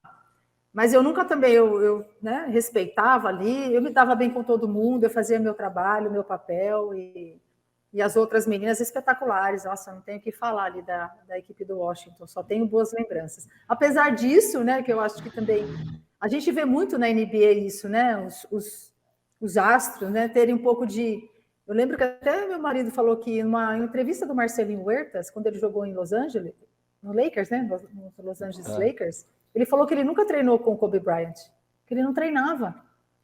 Né, não estou falando mal do Kobe Bryant, não é isso, mas... A gente sabe que ele treinava muito, mas que não tinha acesso, né? Treinava, acho que um dia antes do jogo para jogar. Não acontecia até o final isso da carreira dele, né? Não aconteceu isso lá no Washington. Isso, né? Não é uma coisa louca? Para mim, isso aí não tem cabimento, gente. Eu não consigo imaginar. O time uma coisa não jogar dessa. junto, não treinar junto, né? Não dá. Maluquice mesmo. Então, mas não aconteceu isso no Místico, mas tinha sim. Era bem. Tinha um bem certo separado estrelismo. mesmo, né? Mas as duas, assim, era mais questão de... Acho que elas competiam muito uma com a outra ali, sabe? A Nikki McRae e a Holdsclaw. E a gente não, a gente seguiu o nosso, né? Mas era muito bom o time, era muito legal, gostei muito. Você teve também experiência de enfrentar e de jogar junto com a Becky Hammon, né? Que hoje é treinadora na WNBA também, mas que foi assistente do Greg Popovich por muito tempo no San Antonio Spurs, e toda hora especulam ela como técnica na WNBA, né? Tem alguma coisa, assim, alguma história para contar sobre ela, ou como era a relação? E você acha que ela poderia ser técnica na NBA, pelo que você acompanha dela? Olha, a Beck eu tive... Quando eu estava em Washington, ela jogava no Liberty, E teve uma vez que a gente cruzou o elevador juntas e ela falava, nossa, Ellen, sua bola de 3. Eu falei, eu? A minha? E eu falei, a sua, né? Nossa, a baixinha era fogo. A gente teve essa meio que conversa ali no elevador. E quando eu estava na Espanha, né, jogava no Rivas Vacia Madrid, junto com a Silvia, minha irmã machucou o tornozelo e tal, em janeiro, então era aquela fase que o clube pode contratar outra jogadora, e contrataram a Becky Hammon. Eu joguei 3 meses com a Becky no Rivas Vacia Madrid. Espetacular, gente, espetacular. Ela é muito inteligente, muito. Eu falo, gente, como é que pode essa menina, no 65, fazer o que ela faz? Ela pegava a bola, ela inteligente, ela sabe quando você percebia que ela já tinha como eu diria, esse talento para técnica? Ela já tinha com ela, porque ela entendia muito do jogo. Ela já estava, sabe, ela falava, Ellen, vou fazer isso, vou fazer aquilo, ó, eu vou fazer isso, prepara que eu vou passar a bola para você arremessar. Então, ela já pegava muito disso da quadra como armadora, né? Que ela jogava nessa função também, às vezes de 2, e ela conseguia comandar muito bem. Então, para mim, eu acho que essa característica dela ali como jogadora, né? Que era uma jogadora muito inteligente, rápida na decisão, em tomar decisão, ela levou para ela como técnica. Ela é espetacular, né? O que ela está fazendo aí com a equipe do Aces é fantástico. Tem 19 vitórias e 2 derrotas no campeonato, espetacular. Fora que é uma pessoa sensacional. Dessa eu posso falar, convivi bastante, né? 3 meses, assim, intensos, né? Porque é pouco tempo, sim, mas você está ali treinando, viajando. Ela treinava todo dia, ela viajava. Treinava junto com o time, né? Diferente de Kobe Bryant. Exato. Nossa, ela é muito gente fina, gente. Ela é realmente outro nível, Beck. Falando de Becky Hammon, você jogou na Rússia, né? A Becky Hammon jogou na Rússia também, né? Só para complementar, eu acho que ela tem condição, sim, viu, de ser técnica. O Ricardo me perguntou. NBA, né? Eu acho que NBA, sim. né? Ela está na W agora, mas eu acho, por que não? Eu acho que ela tem esse perfil e tem personalidade. Eu vejo assim, na época dos Spurs, os jogadores respeitavam muito a Beck. Né? Não é fácil você estar num ambiente masculino e ter o respeito dos atletas, então eu acredito que ela possa ser, sim, futura técnica aí da NBA. Legal. Então, eu queria meio que perguntar mesmo como foi jogar onde você jogou lá na Rússia, né? Porque você morou na Sibéria, né? Um tempo, antes de ir para o Barcelona. Acho que foi até um pouco tempo que você jogou na Rússia. E acho que essa experiência de morar num lugar tão diferente, acho que para a cultura brasileira, se isso foi talvez o seu maior desafio de localização de jogar. Se lá foi até mais difícil do que os Estados Unidos, mas não por conta do jogo em si, mas mais das condições pessoais em si mesmo. Foi, com certeza. Foi o meu maior desafio. Eu lembro que eu estava com meu marido, né? Quando a gente foi para. Primeiro que eu estava em Washington, meu agente, Ellen, tem uma oferta para jogar na Rússia. Eu falei, meu Deus, Rússia. Eu sou apaixonada, né? Sempre fui apaixonada pelo basquetebol russo. Eu acho que isso foi um dos motivos de eu ir para lá. Aí eu falei, olha, eu só vou se meu marido for. Na época a gente não estava nem casada ainda. Não, vamos embora, vamos. Descendo lá, né? Para chegar em Novosibirsk, eu chorei. Falei, gente, o que eu vim fazer aqui? Meu Deus, me ajuda. Me ajuda, porque não é fácil, né? Você ir para um país que língua, cultura, tudo diferente. E é muito diferente, gente, muito. Porque eu morei na capital da Sibéria, Novosibirsk, não tem nada a ver com o que a gente, né? O friozinho da Europa, o friozinho lá dos Estados Unidos, que eu não peguei, né? Só peguei verão. Era menos 35 a média, menos 20, sabe? Então, assim, uma loucura, neve, mas eu falo que eu nunca passei frio lá, porque o frio era só do lado de fora. Na minha casa eu andava de shorts, camiseta descalça, por conta da Eles são tão preparados, né? Eu não peguei um resfriado, não sei o que é resfriado na Rússia. Eles me davam, logo no começo que eu cheguei, eles me davam tipo não sei se era uma vitamina, porque já sabiam que é muito frio. Usava creme especial para o rosto, para não queimar a pele, porque o frio queimava. Então, às vezes, né, eu ia ao mercado, voltava para minha casa andando, não tinha carro, porque é impossível dirigir na neve, então tinha uma van que levava a gente para o treino e trazia de volta para casa. pegava metrô, né, na capital, que era uma cidade pequena, mas eu com meu marido, a gente se virava bastante. Fiz 3 meses de russo, aprendi os números, principalmente, porque eu jogava de armadora lá, então só tinha eu de estrangeira. Chamava Adim, Piá, Tri, tinha os outros, até 10 eu contava, olha lá, lembrei algumas coisas. Dá para jogar de novo, né? Voltar para lá. Algumas palavras eu tinha que falar na hora da defesa, né? Principalmente, troca, era trocar, esmena. Né? Dobrar. Troca, esmena. Então, tinha os nomes que eu tive que aprender. E foi, assim, uma experiência única, fantástica. Eu estava, assim, a 5 horas de Moscou, de avião, gente, Caraca. 5 horas. 40 de trem, que a gente viajava de trem, não viajava de ônibus, era só de trem. E, assim, eu conto que... Como é que eu aguentei viajar? O Transiberiano lá, eu posso falar que eu andei nele, viu? 40 horas. Então, assim, uma loucura, mas um pessoal extremamente receptivo, carinhoso. A pessoa que ia limpar minha casa, nossa, levava comida para mim, levava presente. A pessoa que traduzia também, né? Porque a gente, em inglês, né? Tinha que ser o inglês. Como que eu ia falar russo, português, ninguém falava. O único lugar do mundo que eu não encontrei um brasileiro. Acho que eu era a única lá. Não tinha. Isso é difícil, hein? É muito difícil isso, hein? Só na Sibéria mesmo, eu acho. Não, nós vamos encontrar um brasileiro aqui, porque o brasileiro tem tudo quanto é lugar. Não achei. Enfim, só eu lá. Aí depois chegou a Carla também no segundo semestre, mas aí já estava terminando também o campeonato. Mas foi muito legal. E o campeonato estava muito bom, porque a Rússia estava com muito dinheiro na época, então era o Ekaterimburgo, aí tinha o Samara, tinha o Dinamo Moscou, o nosso time, que era o Novosibirsk Energy, que a gente ficou terceiro na fase regular, depois em quarto na fase final. E eles ficaram super felizes, nossa.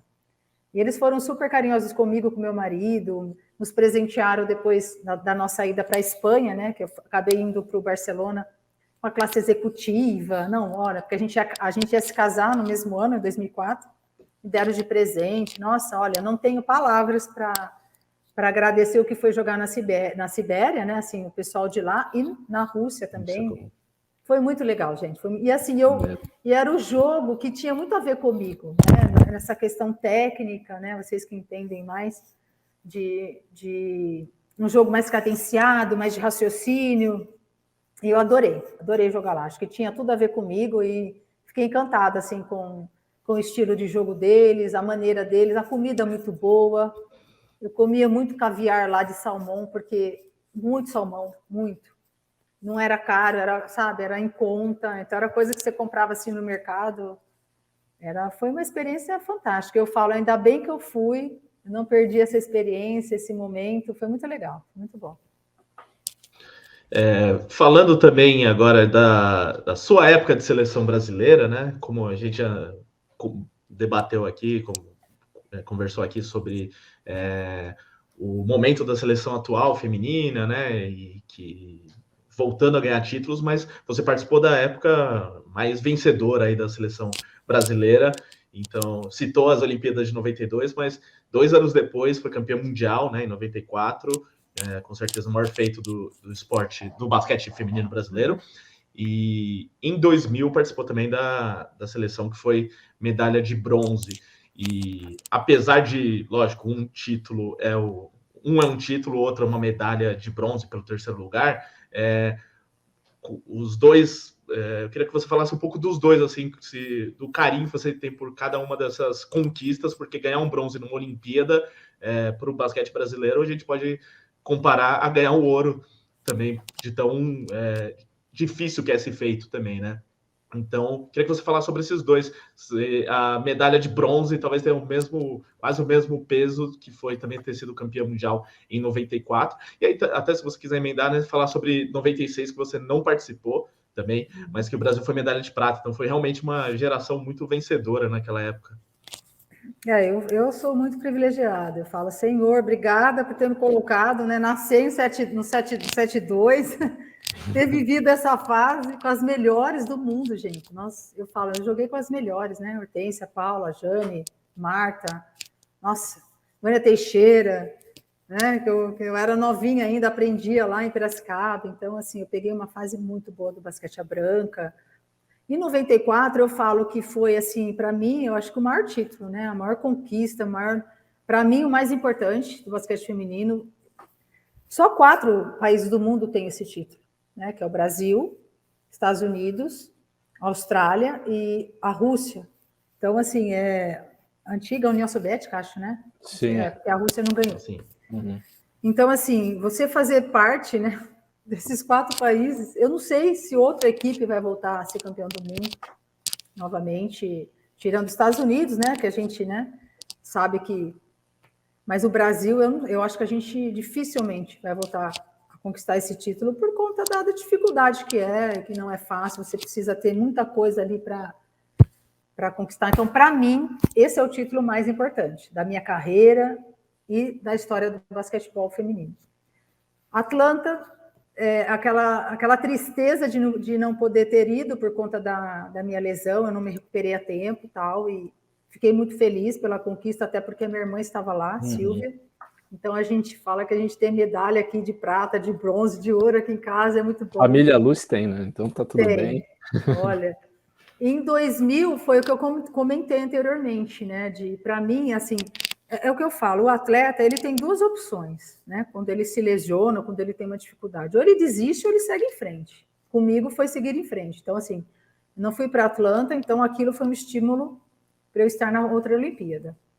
Eu falo isso, isso é uma coisa que eu colocava, eu não falava para ninguém, nem para minha mãe, nem para a gente mais próxima, mas comigo mesmo. Eu falei, não, eu vou conseguir essa medalha, porque eu vi, né? Puxa, uma medalha, gente, olímpica. E graças a Deus eu conquistei com a Silvia. A gente sentiu muito em família, porque a Cíntia, minha irmã, não sei se vocês conhecem, lembram? Ela estava naquele grupo também, ela foi o último corte daquela seleção, injusto, porque ela estava na melhor fase dela, não é porque era minha irmã, não, porque ela estava na melhor fase dela e o Barbosa optou por outra jogadora aqui, né? A gente ama também, ganhou com a gente, foi lindo, né? E tá tudo certo, mas a gente sentiu que ela poderia ter, né, participado daquela conquista, de alguma maneira esteve também. E para mim teve um gosto especial, se você for falar, né, vamos comparar bronze com ouro? Não dá para comparar, né, mundial Mas a gente foi meio que desconfiada, né? Que seleção é essa? Sem a Paula, sem a Hortência, só com a Janete como líder. Será que o Brasil vai chegar tal? Eu acho que serviu para a gente, para nós jogadoras, a dar o valor que a gente precisava dar para nós mesmas, sabe? Então, assim, teve esse sabor especial por isso. E também porque terceiro e quarto você sai com a vitória, né? A gente ganhou da Coreia na prorrogação, então teve um gosto a mais que especial, depois de ter passado pela Rússia.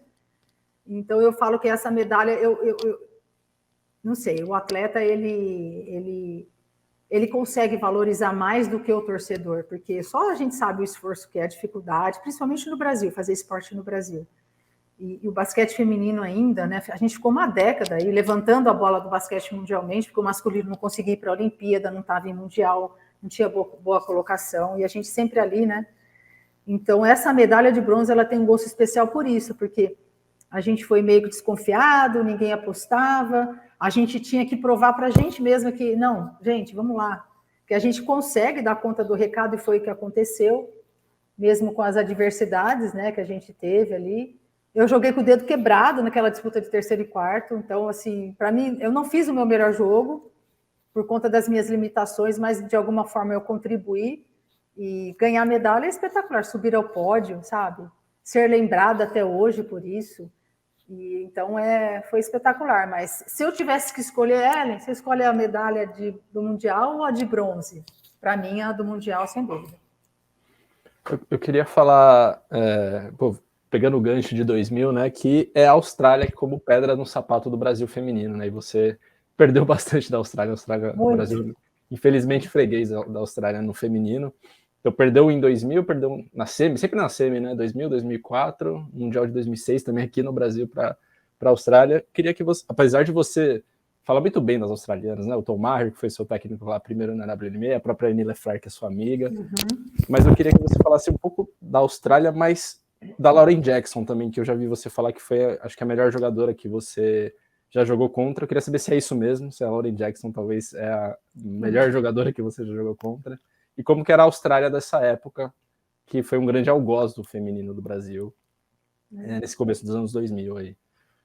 Era horrível jogar contra elas, gente, era horrível, eu odiava. Eu preferia jogar contra as americanas do que jogar contra as australianas, porque elas eram, assim, um estilo muito diferente do nosso, era muito dura, sabe? Quase a mesma estatura que a gente, não tinha jogadoras altíssimas, era uma ou outra, né? A Lauren Jackson, tinha outra também que chegou a jogar comigo em Washington, mas ela não seguiu.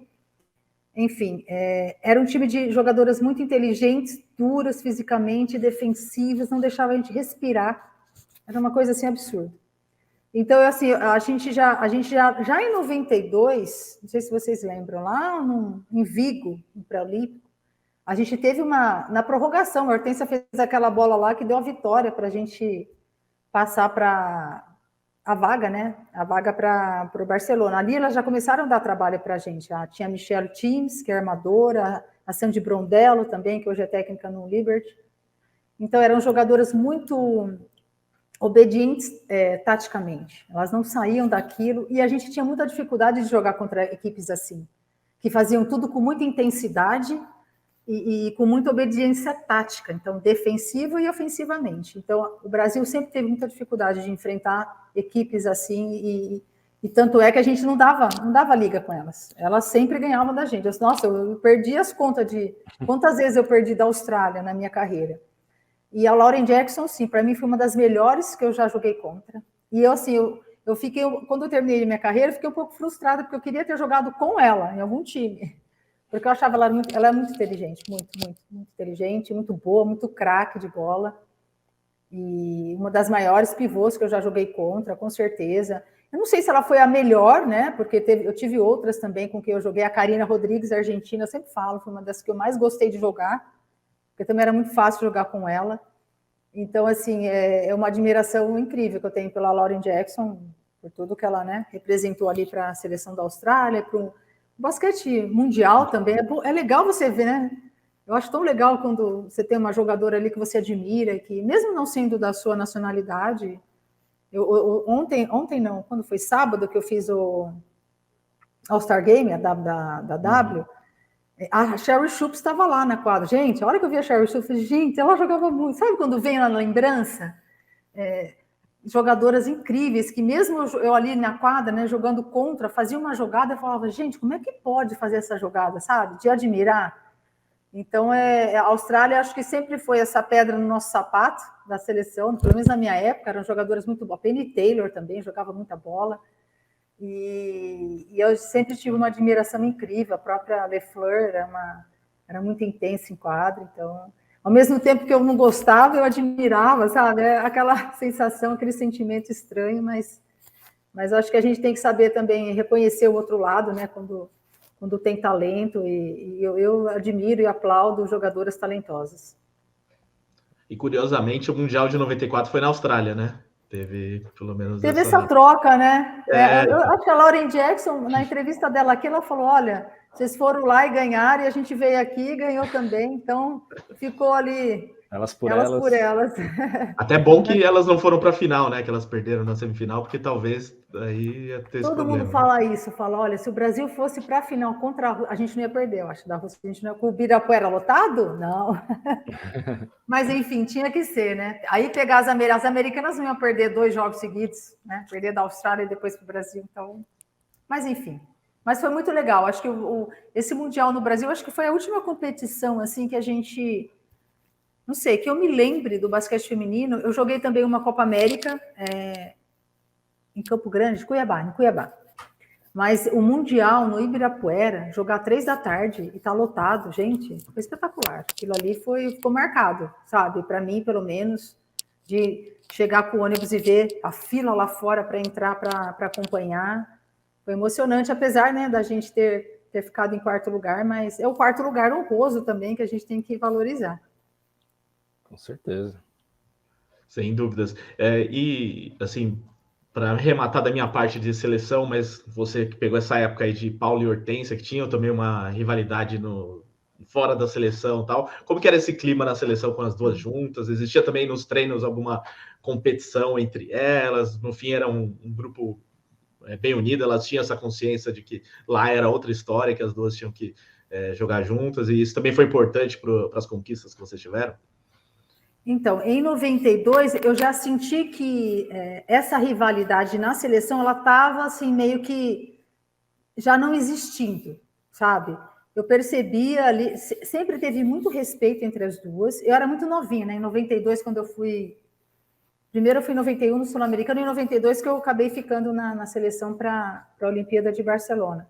Eu já notava, já percebia, opa, peraí, né? Essa rivalidade toda que todo mundo fala, né? Porque eu era nova, né? Chegando juvenil, não sei se tem, né? Sabe quando você começa a observar? Eu acho que a maturidade das duas foi, a partir daquela, né, de 92, foi quando a gente foi para a Olimpíada, ela foi melhorando nesse relacionamento em prol da equipe, ele ficou mais ali nítido. É questão da idade também, de quanto elas tinham perdido já na seleção, de quanto elas aprenderam de que não adianta eu querer colocar, né? Querer ter essa disputa que tem que ser uma disputa saudável, né? Como eu falei. Mas não essa disputa de rivalidade, né? Deixar o time fora e pensar que a seleção é outra coisa. Eu acho que eu peguei esse crescimento das duas, sabe? Por isso que o Brasil conquistou o que conquistou com elas. Eu acho que quando elas perceberam, né, que a maturidade esportiva e pessoal também, as duas ali encontraram um equilíbrio, quem se beneficiou com isso foi o basquete feminino. Então, eu tive a felicidade de estar com elas nesse tempo, né, de seleção, e depois o clube também, e consegui. Eu acho que quando era no clube, sim, tinha mais rivalidade, mas na seleção, de verdade, eu acho que elas conseguiram equilibrar muito bem a personalidade, né, uma totalmente diferente da outra, em prol da equipe ali no caso, e a gente viu, né, as conquistas de 94, o próprio 96 que eu não estava, mas elas conseguiram também, sabe, ter esse equilíbrio, e foi muito bom para o basquete feminino, foi maravilhoso. Não, eu queria perguntar exatamente da transição delas, assim, porque realmente foram algumas remanescentes, desse processo todo que continuaram, mas eu queria ver contigo se você teve um papel central nessa passagem de bastão, se em 2000 você era alguma líder dentro do elenco, ou a Janete era quem carregava muitas coisas, por ser talvez a terceira jogadora do trio, ou se você tem um papel central nisso, junto com as outras, porque assim, a gente sabe como transições são difíceis, né? Quando você vê duas jogadoras desse nível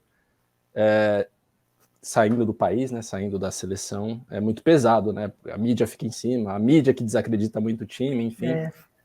Mas queria entender o seu papel nessa transição da seleção, se você teve um papel central ou se realmente ficou em outras jogadoras, como que foi esse processo de renovação da saída delas, especialmente? Então, o que acontecia? Em alguns momentos da seleção, a Jane não estava, né? Porque a Jane jogava na W, isso foi em 99, a Paula não tá, a Paula deixou de jogar em 97. 98 a Paula jogou também no Mundial da Alemanha. 99 realmente foi que a Paula já não estava, e aí teve campeonato, que nem a gente foi para o Canadá jogar Pan-Americano, a Jane não estava, então eu fiz mais esse papel. Então, quando a Jane não estava, eu fazia mais esse papel. Quando a Janete estava, era ela. Por conta justamente disso, dessa experiência, né? Era a jogadora mais velha também, então... Mas era uma coisa muito assim, muito tranquila. E a gente sabia, né? A gente sempre se reunia muito. Todo campeonato a gente se reunia antes. A Jane falava, ou eu falava. A Adriana Santos também falava bastante, porque era mais essa geração, né? De jogadores que já tinham vivido essa fase com a Paula, com a Hortência. A Marta também, apesar da Marta não ter tanta... Sempre, todo mundo tinha, no sentido de ter a liberdade para falar o que estivesse pensando ali mais. No caso da Janete, a Janete era a capitã do time e era essa referência. Quando a Janete não estava, era eu fazia esse papel. O Barbosa me dava muita liberdade para isso também. Eu tinha muita confiança das meninas, né? Então, a gente meio que uma se ajudava. Mas, né, em campeonatos importantes, né, não que os outros não sejam, né, Pan-Americano, Sul-Americano, mas uma Olimpíada de 2000, era a Janete, capitã, e era que a gente dá, né, que reunia, que dava o comando, né, e eu fazia a minha função ali de armadora também, né, na quadra, ou até fora, para conversar com uma ou com outra. Então, mas era muito tranquilo, viu? Não tinha... Eu acho que foi uma coisa natural. Eu demorei muito para jogar na seleção, né? Como, assim, essa líder na armação, porque eu tinha a Paula como a minha... Titular absoluta. A titular. Eu era reserva da Paula, gente. Só era reserva da Paula. Vocês querem o quê também? Só isso, E no clube também. Eu lembro na Ponte Preta, eu era reserva da Paula. Fui jogar um jogo de titular quando a Paula não conseguiu jogar e a Marilena me colocou lá. Então, eu fui uma jogadora tardia sempre, em todos as minhas passagens, sabe? Pelas equipes. Depois, com 27 e 28, que eu fui assumir algum time, mas já era tarde, né? Se você for ver, 27 e 28. Mas eu sempre entendi, sabe, do meu momento. E na seleção, acho que foi uma coisa natural que aconteceu e a gente entendeu super bem, sabe? O grupo era um grupo muito bom também, acho que de ambiente. A gente gostava muito de ir para a seleção. Acho que isso ajudava demais. Então, é todo mundo. Gente, quando é que vai ter convocação? A gente quer ir para a seleção. Então, a gente vivia muito bem. Porque não é fácil você viver lá, com tanta mulher junta, concentrada. Eu acho que o bom desse grupo nosso, né, que sem a Hortência e a Paula, era essa coisa de querer servir a seleção brasileira. Acho que isso ajudou muito a gente em estar, né, colocar o basquete feminino sempre ali, né? Se não ganhava medalha, estava ali entre as 4 do mundo. Voltando para a Ellen, comentarista de basquete atual aí da ESPN, e falando de NBA um pouco, conta um pouco para a gente sobre essa temporada aí, o que você achou da temporada e principalmente do título do Denver Nuggets, né? E se realmente você esperava isso desde o começo ali, pelo que você acompanhou como o melhor time, e também do Jokic, né? Para você, ele se firmou depois dessa temporada como o melhor jogador de basquete da atualidade no basquete masculino. Eu confesso que no começo assim do campeonato, uma equipe que eu gostei muito de ver jogar foi a equipe do Boston Celtics e do Milwaukee também. Mas o Boston, né, pela maneira que eles jogaram ali no começo, com muita defesa, um jogo muito intenso, muito coletivo, gostei muito. E a vitória... É difícil a NBA... Agora eu tenho um pouco mais de consciência, porque quando que a gente ia pensar que o Miami fosse fazer a final? Sendo bem sincero, gente, eu no começo lá do campeonato eu não achava que ia fazer a final, não. Acho que ninguém achava. Acho que até chegar na série final, né? Então, acho que não foi só eu que... né? Até aquele jogo 7 contra o Celtics, acho que todo mundo estava desconfiando, né? Não é? Então, assim, a NBA me ensinou muito nesse aspecto, sabe? De que não tem time favorito. Não tem. Assim, esse vai fazer a final, esse vai ganhar. Pelo menos essa temporada me mostrou isso. O que eu percebi também foi muita... nesse sentido, né? De não ter uma equipe muito acima da outra. Não consegui ver isso nessa temporada, 2022-2023. E o lado oeste sempre mais forte que o lado leste, no sentido assim das equipes, né, ter mais competitividade durante a fase regular. É sempre mais difícil o lado oeste, continua. Eu achei que até que o lado leste tinha mais, né, Milwaukee, o próprio Boston, Miami, que foi uma surpresa para mim chegar onde chegou. E eu confesso que o Denver Nuggets me encantou ali nessa reta, né, de playoffs, a maneira que eles encararam tudo, um grupo muito fechado, pelo menos é o que eu percebia. Muito bem liderado pelo Jokic e comandado pelo Michael Malone. E é o estilo de basquete que eu admiro e que eu gosto, que é esse basquete coletivo, da entrega, de servir o companheiro, sabe? De não se preocupar com a sua performance em primeiro lugar, porque, queira ou não, vai fluir o jogo do Jokic mais que o do outro, porque ele é talentoso demais, ele é muito inteligente, ele é um craque. Mas o que eu percebi, né, nesse time do Denver foi que as coisas aconteciam, o Jamal Murray, né, que é nossa, que armador, meu Deus. As coisas aconteciam naturalmente, sem aquela coisa forçada, sem aquela coisa, vamos fazer porque tem... Não. E o meu estilo de jogo, talvez, essa equipe tenha me chamado um pouco mais de atenção nesse sentido, sabe? De colocar o outro em primeiro lugar, de colocar a equipe em primeiro lugar, e o meu trabalho não ser o mais importante. Eu acho que isso mostrou, e acho que mostrou para a própria NBA também, que para ser campeão não é só um jogador ou outro, não, nem 3. Eu acho que tem que ter muito mais, porque a gente viu o que fez a equipe do Denver.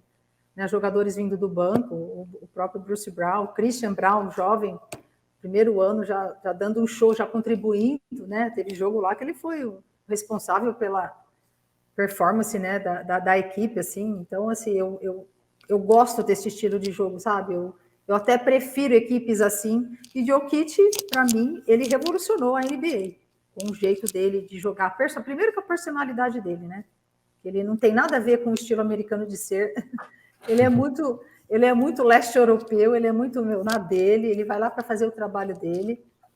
E como ele consegue tirar o melhor daquele jogador, sabe? Do companheiro. Esse aqui é o Michael Porter Jr., essa bolinha de 3, ou né, esse outro aqui, esse Jamal Murray. Então, sabe, com um jogador que ele sabe o que o outro companheiro tem de melhor, ele consegue tirar o melhor desse companheiro. Então, eu acho que ele conseguiu fazer isso, mexeu um pouco ali com a estrutura da NBA nesse aspecto de que eu sou talentoso, eu tenho é nato isso de mim, a minha inteligência, o QI dele é o que mais me atrai no Jokic é a inteligência dele, né? Como ele entende o jogo, né? Que até falei no começo, de saber o momento de decidir, de passar, Então, assim, foi super merecida a vitória do Denver, eu acho que caiu, assim, como uma luva para essa equipe que lutou tanto tempo aí, né? Acho que 7 anos batendo aí na luta para conquistar e, no meu entendimento, foi muito, muito merecido a conquista. Eu queria perguntar um pouco da sua visão, Ellen, sobre isso, sobre o fato... Claro que o Jokic é um talento, assim, apesar de qualquer coisa, ele é um talento individual, assim mesmo. Mas o fato dele... da criação dele na Europa ou na Sérvia, que seja, você acha que você que tem uma visão bem apurada do basquete europeu, do basquete americano, viveu os dois, viu muito o jogo dos dois lá, os dois estilos, você acha que essa leva, tem muitos talentos estrangeiros na NBA atualmente, né? Talvez os maiores talentos sejam estrangeiros atualmente, como o Antetokounmpo, o Luka Doncic, o Nikola Jokic. Você acha que o estilo de jogo deles tem muito a ver da criação deles desde pequeno no basquete, desde as categorias de base? E você acha que isso está aparecendo agora por algum motivo, assim, dentro da NBA? No nível que está, né, na verdade. Eu acho que esse estilo de jogo está fazendo uma diferença atualmente e tem a ver com a criação, com o ambiente, com o estilo de jogo deles lá, desde criança, desde o começo de carreira? Eu não tenho dúvida disso, porque às vezes a gente fala, quando a gente fala, né, muito dessa questão da base, é isso. Você pega, eu posso falar, né, por conta do meu marido, volto a falar, ele é espanhol técnico, então a gente conversa muito, porque eu gosto, né, de saber como é que funciona, por que dá certo lá. Se a gente for olhar o time da Espanha campeão, último campeonato mundial, que foi campeão, você olha as outras equipes e fala, gente, como é que esse time ganhou? Porque esse time não é melhor que esse. Mas o que tem? É justamente isso, essa consciência da base até o adulto. Como que eu jogo? Independente de contra quem eu vou jogar, eu jogo o meu estilo de jogo. Você olha o time da Espanha, você olha a base, é igual o time adulto jogando. Impressionante. Porque tem esse entendimento de como se deve jogar basquetebol. Então, assim, os americanos, eles jogam de uma maneira diferente, muito mais individualista, muito mais na base da força.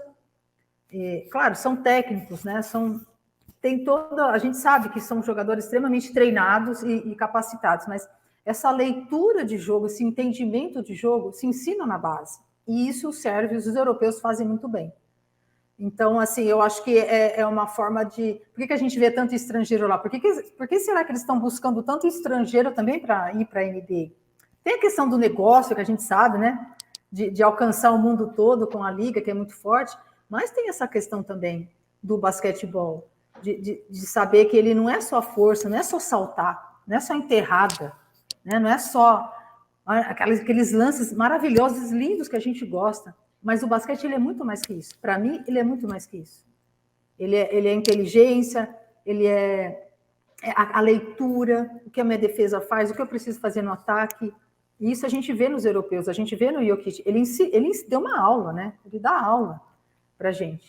E isso começa justamente... Você não aprende isso no adulto. Eu vou colocar agora na seleção, por exemplo, na seleção brasileira, a gente vai colocar esse jeito de jogar da Sérvia. Não vai dar certo, gente. Porque é você criar essa cultura, é igual alimentação, né? Você começa desde pequeno se alimentando bem, para lá na frente você saber o que você precisa comer, que aquilo vai ser bom para você. O basquete é a mesma coisa. Então, eu treino de uma maneira e entendo o jogo, me ajudam para isso, né, o atleta, para eu, né, quando chegar ali no adulto, eu já saber o que eu tenho que fazer.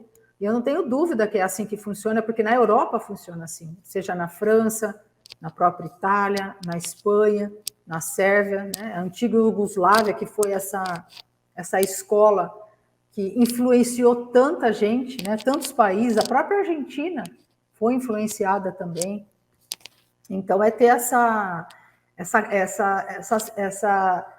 clareza, né, de como ensinar ali para lá na frente, e o Jokic com certeza conseguiu, né, com essa atuação brilhante, né, de todo o campeonato e a conquista agora do título, representar muito bem o que eu pelo menos para mim, né, eu que sou uma apaixonada do basquetebol inteligente, bem jogado, com excelente leitura de defesa e ataque, e acho que ele conseguiu fazer tudo isso na performance dele durante toda a temporada da NBA.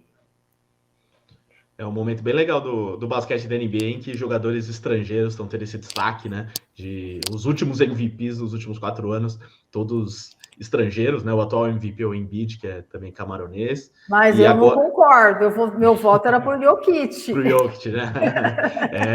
Tem essa polêmica também aí, né? Mas o Embiid, ele fazia tanto marketing pessoal que ele precisava ganhar esse prêmio para ficar... Não, mas ele foi bem também, né? Ele foi bem, né? Só que podemos negar. O Jokic está nem aí para esses prêmios, né? Então agora está feliz com o título. E nem o título parece que ele fica feliz quando ganha, imagina o MVP. E eu ia citar também o Wembanyama, que foi a primeira escolha do draft francês, né? Então, mais um jogador fora dos Estados Unidos que pode causar impacto e mudar um pouco essa dinâmica do jogo.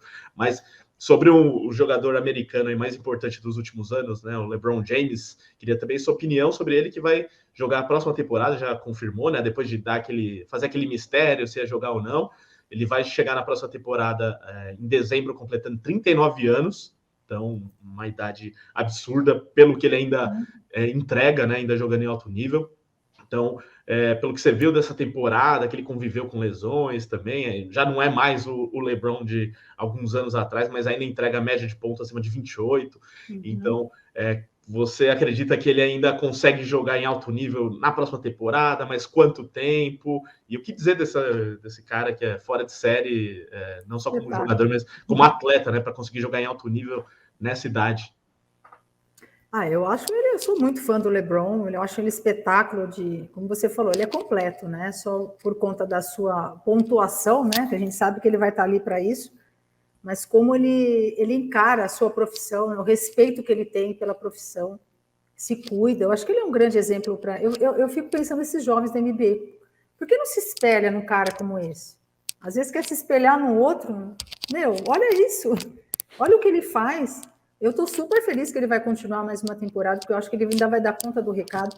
Claro, de uma outra maneira, até falei no League de ontem, essa semana, ontem, que se ele ainda é essa figura, né, que ele é representativa dentro do Lakers, para mim ele é ainda, mas não é por conta de, ele tem que fazer 40 pontos, ele tem que fazer 30 pontos, não.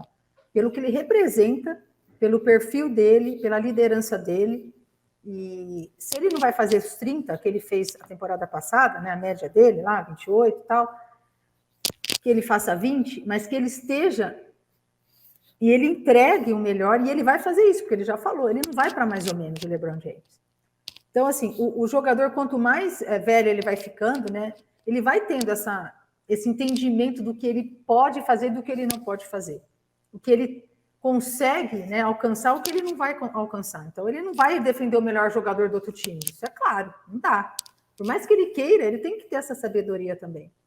Então, se ele tem que fazer um esforço a mais para que o outro, o Anthony Davis, faça mais pontos, eu vou me esforçar para isso. Eu penso que o LeBron vai agir dessa maneira, porque ele não vai conseguir jogar da maneira que ele jogava, né, de 5 anos atrás ou até mesmo do ano passado. Então, como para mim ele é um jogador inteligente, ele vai se adaptar a essa realidade nova. O time está bem montado do Lakers, eu gosto do time do Lakers como está, e acho que ele ainda vai ser esse jogador, sim, porque pensa se encontrar, né, um time lá, vou jogar contra o Lakers do outro lado do LeBron, pô, impõe respeito. Por mais que você, né, tenha 39, você não vai olhar para a idade dele. Você vai olhar para o LeBron James, pela figura que ele é. E ele já demonstrou que se cuida, que se preocupa, que não vai entrar em quadra para jogar mais ou menos. Então, só dele ter essa mentalidade, eu acho que ele já mostra que ele não vai para a próxima temporada para brincar. Eu acho que vai querer muita coisa com o Lakers. Demonstrou isso, né, colocando a equipe ali para fazer a final de conferência. Então, claro que não vai depender dele. O Anthony Davis, que é mais jovem, que tem que assumir, mas eu não vejo o Lakers sem o LeBron. Acho que ele é essa figura ainda, para mim, importante dentro da equipe. Eu ainda acho que o LeBron vai morrer em quadra, assim, ele não vai... Ele tá jogando e vai morrer lá mesmo, não vai abandonar... Aos 80 anos, né? Aos 80 anos mesmo. O filho aposentado... O filho já vai estar aposentado, ele vai estar jogando. Ellen, acho que saindo um pouco indo para a WNBA atual, jogo rápido, assim, acho que sem muita... aprofundar tanto também, para a gente não ir até amanhã, hoje. Mas falando da temporada atual mesmo, como você enxerga? Você acha que o Las Vegas Aces, que é o atual campeão, e é um time que está uma temporada excepcional, você acha que eles são os favoritos para o título? Você acha que tem algum time que corre por fora? Qual a sua jogadora preferida atualmente na WNBA também? Se você tem alguma muito clara ou se tem algumas jogadoras?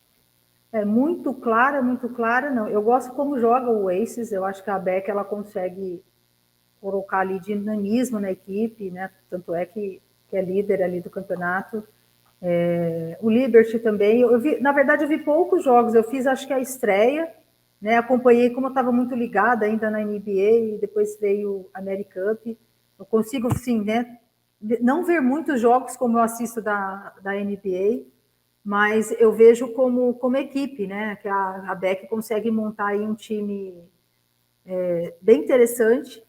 E a gente vê às vezes o New York Liberty, né? Cheio de estrelas lá, uma equipe que foi montada para isso, e às vezes confesso que o jogo que eu assisti não me convenceu muito a equipe do Liberty. Eu acho que falta, sabe, a química, né? Que às vezes você encontra uma equipe às vezes um pouco, né? Não tão assim com tanto talento.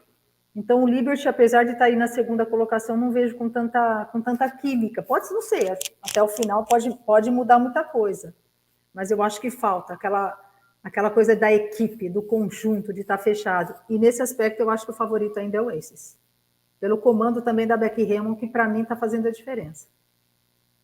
Uma jogadora favorita, assim, você tem? Uma favorita? Eu gosto muito da Sabrina. Eu acho que ela é um estilo de jogo assim, um pouco diferente das americanas, que são mais, né, fortonas, mais troncudonas lá, com exceção da Brianna Stewart, que não tem nada, né, é muito mais técnica e longilínea, né, eu gosto também do estilo dela, mas eu gosto muito da Sabrina. Não é só por causa da questão dos 3 pontos, não, tá, gente? Mas é porque é uma jogadora que eu acho que ela tem essa questão da inteligência, sabe, dessa leitura do jogo, dessa pegada... de atleta que eu admiro, né? Essa questão de usar muito do QI para jogar. Eu acho que ela tem esse diferencial, então é uma jogadora que eu tenho bastante respeito e gosto bastante de ver em quadra. A Sabrina que acabou de bater o recorde aí do torneio de 3 pontos, né? Por isso que a Ellen acho que falou também. E tem lá no Instagram do The Playoffs, inclusive, hein? @ThePlayoffsBR, procure lá, siga, né, o The Playoffs no Instagram, você que está na audiência, e confira lá nos Reels, né? Tem o vídeo completo da exibição dela no torneio de 3 pontos, que foi absurdo mesmo. Então, chegamos ao fim da entrevista. Daria para ficar aqui mais umas 2, 3 horas conversando de basquete com a Ellen, mas vamos liberá-la e agradecer muito pela sua participação. Espero que a gente possa marcar mais vezes aí de conversar e falar mais de basquete, Ellen. E deixa aí seu recado final, sua expectativa para a próxima temporada da NBA como comentarista mais uma vez. O que você quiser agora nessa parte final, fica à vontade. Primeiro agradecer a oportunidade, o carinho de vocês que sempre tiveram comigo aí, um respeito, e dizer que eu estou aqui na expectativa para ver, né, as coisas acontecendo, para ver se o Lillard já decide o que ele quer fazer da vida dele, o Harden também, para a gente já olhando para as equipes assim, para ter uma noção do que vai ser, mas vou estar me empenhada em fazer o meu melhor, me dedicando bastante, acompanhando vocês também pelas redes sociais e aprendendo com vocês, porque a gente está aqui para aprender, não só para passar o que a gente sabe, e espero que possa chegar o quanto antes. Tem um Mundial no meio do caminho também, é importante a gente ressaltar aqui, que vai ser bem legal, vou estar lá também, no Mundial, né, que vai acontecer agora, de agosto para setembro, torcer muito pela seleção brasileira, e é isso, contem comigo, estou aqui para ajudar, para compartilhar da minha experiência e trocar experiência com vocês, é sempre um prazer. Aí, Ellen, uma coisa que eu esqueci aqui, mas não vou deixar passar, vai aparecer aqui na tela, na edição, mas e esse dia que você encontrou Ronaldinho Gaúcho? O Ronaldinho Gaúcho, que é o rei dos rolês aleatórios, como que foi para você ter um rolê aleatório encontrando o Ronaldinho Gaúcho também, outra grande estrela do esporte? Então, a gente meio que acabou jogando. Eu fui para o Barcelona, ele já estava lá, mas antes disso, eu estava em Washington e o Barcelona foi fazer um amistoso lá em Washington e me levaram lá para entrevistar ele, para trocar camiseta. Eu tenho a camiseta dele aqui, autografada, tudo. E, ele é super divertido, né? Ele se tornou muito amigo da Érica, em Barcelona. Então, às vezes, a gente se cruzava ali, um evento ou outro, no aeroporto também. E muito simpático, muito divertido, muito querido pelo povo de Barcelona, um craque de bola. Então, é outro que eu posso falar que tive a felicidade de conhecer, assim, o esporte, né, me apresentou, né, ou nos uniu. Não era amigo íntimo de ir na minha casa, mas o Belete também, a turma do Barcelona sempre foi uma turma muito bacana do futebol. O Edmilson, gente muito boa. E o esporte proporciona isso, né? Você admirar o seu ídolo, aquele jogador que se destaca, e ao mesmo tempo você ter a oportunidade de tomar um café, de conversar, de trocar uma ideia, e foi isso que aconteceu mais ou menos com o Ronaldinho Gaúcho. Bom demais. Então, Ellen, muito obrigado por ter participado aqui com a gente. E Pedro Moreira, o Tuca também, valeu demais, hein? Algo a acrescentar, meu querido? Pô, eu que agradeço. Não, só tenho a agradecer mesmo, Ricardo. Agradecer a Ellen. Pô, não tenho palavras para agradecer, assim. Acho que toda oportunidade que a gente tem de entrevistar uma grande personalidade, uma grande atleta, alguém que representou tão bem o Brasil e uma grande profissional agora não, né? Mas falando de NBA, que é a nossa área, né, na ESPN, só satisfação. Só tenho a agradecer a oportunidade mesmo. E teremos outras oportunidades, com certeza, mais para frente. Na temporada que vem, no meio da temporada, depois do Mundial, não sei. Conversar mais sobre basquete, que é sempre muito bom. Quem sabe também, ano que vem, ano olímpico, né? Teremos bastante coisa para falar, quem sabe, tanto com a seleção feminina quanto a masculina, jogando as Olimpíadas, se tudo der certo. Então, é isso, gente. Nos vemos em breve, na próxima edição do The Playoffs Entrevista, com outra personalidade do esporte. Não se esqueça de se inscrever aqui no canal, ativar o sininho, se ainda não ativou, para receber notificações das entrevistas e também dos vídeos que a gente publica aqui durante as semanas. E deixa aqui seu comentário, então, se faltou alguma pergunta para Ellen, qual é o próximo convidado que você gostaria de ver aqui, e deixa seu like também, que ajuda muito para fazer com que o YouTube leve esse conteúdo para mais gente, tá bom? Um grande abraço a todos, obrigado mais uma vez, Ellen, obrigado, Tuca, até a próxima. Tchau.